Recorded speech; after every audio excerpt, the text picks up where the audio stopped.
ನಾನು ಆ ವಿಷಯದಲ್ಲಿ ಕಾಂಗ್ರೆಸ್ಸು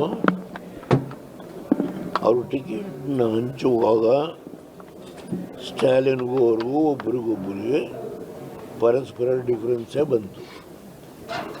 ಅದು ಅವರ ವೈಯಕ್ತಿಕವಾದ ವಿಷಯಗಳು.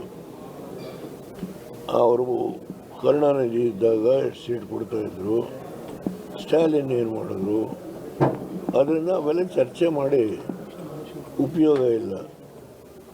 ಈಗ ತಮಿಳುನಾಡಲ್ಲಿ ಒಂದು ಹೊಸ ಶಕ್ತಿ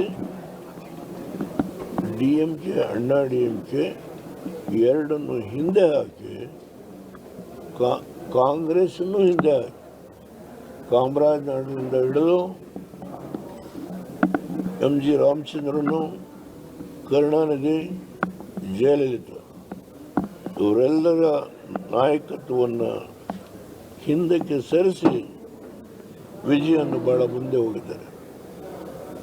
ಅದರಿಂದ ಅವರಿಗೆ ಬೆಂಬಲ ಕೊಡ್ತಾ ಇದ್ದಾರೆ.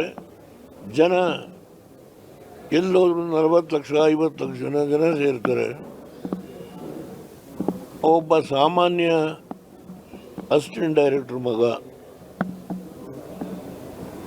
ಆ ಎತ್ತರಕ್ಕೆ ಬೆಳೆದಿದ್ದಾರೆ. ನಾನು ಅವ್ರನ್ನ ಅಭಿನಂದಿಸ್ತೇನೆ. ಅವ್ರ ಬಗ್ಗೆ ನನಗೆ ಗೌರವ ಇದೆ. ತಮಿಳುನಾಡಿಗೂ ನಮಗೂ ಸಮಸ್ಯೆಗಳಿದೆ, ಅದನ್ನು ಬಗೆಹರಿಸ್ತಕ್ಕಂಥ ಕಾಲದಲ್ಲಿ ಕೂತು ಮಾತನಾಡ್ತಕ್ಕಂಥ ಸಂದರ್ಭ ಬರ್ಬೋದು. ಇಷ್ಟು ಮಾತ್ರ ಈ ಸಂದರ್ಭದಲ್ಲಿ ಹೇಳಿ